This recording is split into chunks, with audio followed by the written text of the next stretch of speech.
A história da Débora é sobre força de quem decidiu olhar com verdade e ternura.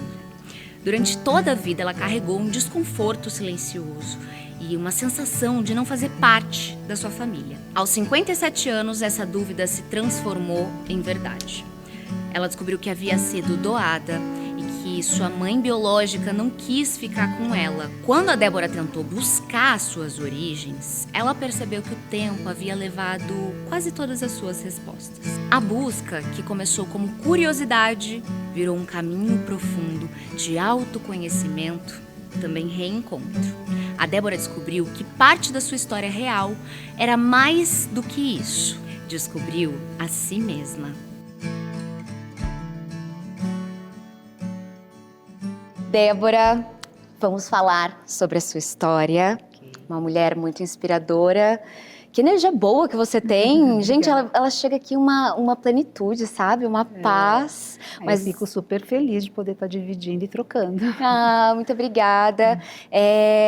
Bom, falei um pouquinho da sua história, mas eu acho que ninguém melhor você do que contar um pouquinho de como foi tudo isso que você viveu. Na verdade, hoje eu estou com 59 anos e tenho uma trajetória, uma jornada que sempre passou, né, por uma necessidade sempre de entendimento, de autoconhecimento.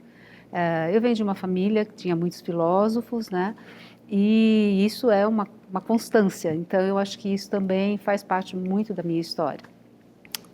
E eu, durante um período, acho que 4 momentos bem significativos da minha vida, eu senti alguns incômodos, né, muitas camadas. Isso aos 18 anos, aos 33 anos, aos 45 anos e mais recentemente quando eu decido fazer uma formação em terapeuta alquimista, que eu me tornei terapeuta alquimista, devido à minha atividade em 2 grandes momentos, né, eu sou professora universitária e sou terapeuta agora. E esses incômodos, eles estavam muito ligados a uma situação que era de não pertencimento, puxa, as situações aconteciam, mas eu me sentia não parte, né? E isso eu acho que é uma coisa que, para mim, é muito importante, profunda, porque é uma das minhas pesquisas, que é a identidade. Eu pesquiso isso na universidade. E aí, por conta disso, vem toda essa intenção de, mas por que eu sinto assim? Talvez existissem, de fato, algumas situações de não... Vem uma família de 3 mulheres, né, 3 meninas, 3 irmãs, de talvez o tratamento não ter sido o mesmo. Muitas histórias que hoje eu compreendo dessa forma. Mas, profundamente, entendo que foi a forma que a minha família soube lidar. Mais recentemente, por uma questão até da alquimia, eu falei, puxa, a espiritualidade é alguma coisa que me acompanha, pensar cultura é uma coisa que me acompanha, eu tenho que entender fisicamente quem eu sou. E decido, né, pedir para o meu pai, uma pessoa de 89 anos, fazer o exame de DNA para investigar questões físicas, né? Mas eu tinha também participado de uma situação muito interessante, que foi uma constelação familiar, na minha formatura como alquimista. Não fui eu, mas eu participei. E isso me levou a reviver esses momentos que eu trouxe aqui dentro da idade cronológica. E neste contexto, ele decidiu fazer. Então tá bom, ótimo, vou poder investigar muitas coisas. Só que assim, puxa, eu vou fazer a coleta junto com ele, porque ele ia fazer a coleta do ano de acompanhamento, né? Uma pessoa que está na terceira idade. Estou saindo do laboratório, ele fala para mim assim, olha, Débora, a gente não precisava ter feito, porque eu não sou seu pai, a sua mãe não é a sua mãe. Porque ele sabia que tinha feito a coleta e vinha, né, uma comprovação científica de que eu não seria filha. Com 57 anos. Com 57 anos. Ele teve coragem de falar isso a primeira vez. E aí começou a passar mal e eu também, não é o momento, e ele não consegue falar sobre isso bem. A única coisa que na hora até me diz assim, olha, foi feito um acordo com a sua mãe, eu não queria que a coisa fosse desse jeito, mas como a sua mãe já faleceu, acho que era importante você saber. Isso, dia 17 de dezembro, aí eu falei, gente, tem Natal, Ano Novo, como é que eu vou viver isso? E eu, talvez com a minha plenitude, vou viver bem, vou deixar passar, e aí vou me posicionar para poder entender tudo isso, né? E de lá para cá, né, que já fazem 2 anos, eu estou vivendo essa experiência e a psicanálise vai te ajudar também, a psicologia vai ajudar e está me ajudando nesse sentido. E aí eu percebo que algumas coisas mudam muito. Na hora que eu entendo que os desconfortos, né, podiam ser resolvidos de algumas formas, pisar no chão mudou a minha realidade. Pisar no chão literalmente, sabe, pôr o pé sem sapato no chão, falar, nossa, eu sou outra pessoa. Porque aquilo que eu também sinto, talvez em algum momento com uma condição de que, puxa, só você tem baixa estima, você não se permite fazer algumas coisas. Você sentia que existia isso desde nova. Muito. Claro que a maturidade vem trazendo isso com o tempo, a gente vai identificando algumas coisas, mas era exatamente isso que eu ia te perguntar. Quando nova, você tinha essas questões. Quais eram essas questões? Não, eu acho que uma coisa de assim, quando eu falo não me sentir pertencente, assim, que você se sente diferente. E não é só na questão física, porque também acontecia, mas era no sentido de percepção de mundo mesmo, de entendimento das coisas, do que é falso e verdadeiro, porque em casa nunca teve estar certo e errado, era falso ou verdadeiro para poder filosofar. Né? Eu nunca apanhei. Né? Então tem uma coisa muito tranquila, mas ao mesmo tempo, quando eu descobri isso aos 57, eu falo, caramba! E aí eu entendo assim, fizeram o que podiam. Então, eu acho que a minha maturidade hoje me diz exatamente isso, que eu acho que eu precisei desse tempo todo com incertezas para entender assim, era outro tempo histórico e fizeram o que conseguiam. E eu sou muito grata a isso, com certeza, assim, nesse primeiro 2 anos que eu estou vivendo essa nova experiência, tem momentos que eu fico saudosa, tem momentos que eu fico triste, tem momentos que me dão um impulso de ter um sentimento de raiva, mas é diluído. Então, essa coisa de se encontrar é muito relevante e importante. A gente, assim, eu estou regando um jardim novo. É um novo jardim. E eu tem hora que a coisa não está boa, você tem que desplantar e colocar de novo. E eu não quero brigar, eu quero entender. Eu sinto que eu estou no caminho, porque tem muita confusão, porque era um padrão e agora eu estou buscando outro padrão porque eu me sinto disponível comigo mesma. Então essa coisa de se olhar no espelho e ver uma outra pessoa, é muito forte. O que você enxerga hoje? Eu enxergo uma pessoa forte, já era muito observadora do mundo, continuo sendo mais ainda, né? Eu me sinto liberada, né? Uma coisa muito legal, assim, é meio subjetivo, mas eu me sinto liberada para fazer o que eu quiser.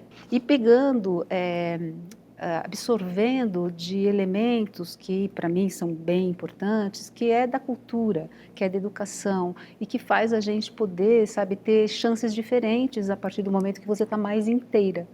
Acho que é um pouco por aí. Eu ia até te perguntar se você teve alguma figura ali, não sei se suas irmãs, alguém nesse momento que te ajudou, ou se de fato também a gente tem que saber a hora que a gente se enxerga por dentro, que a gente pausa.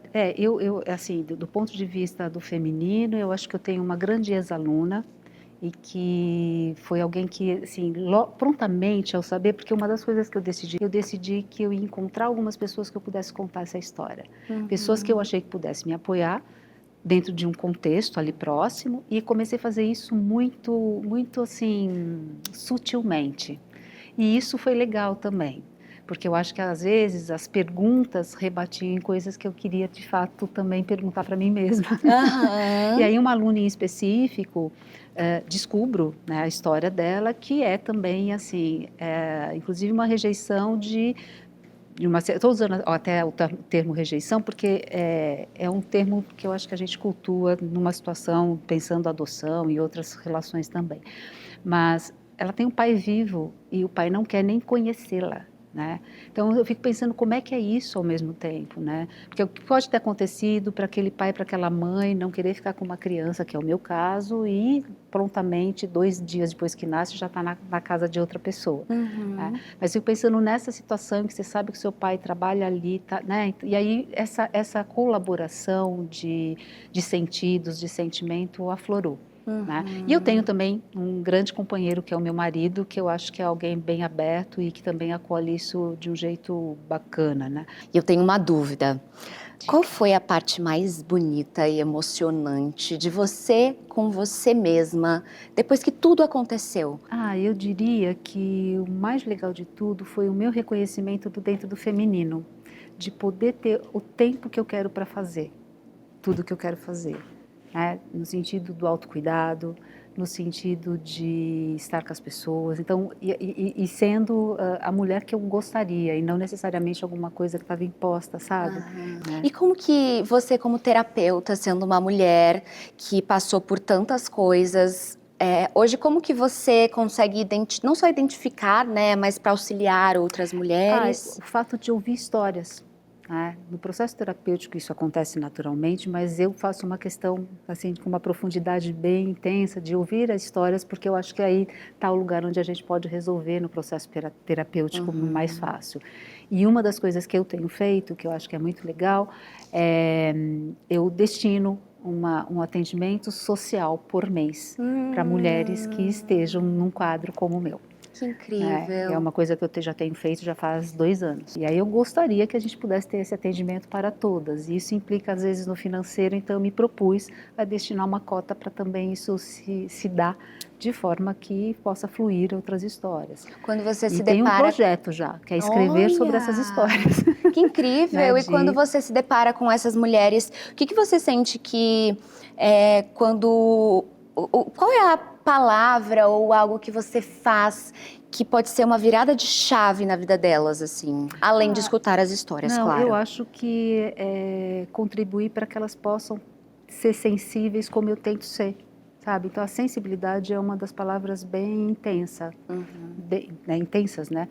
Dentro de muitas outras, mas acho que é isso, né? Permitir que você seja quem você é com a sensibilidade que você tem, para permitir a abertura de outras coisas entrarem, senão a gente não consegue, né, deixar outras coisas entrarem. Acho que é por aí.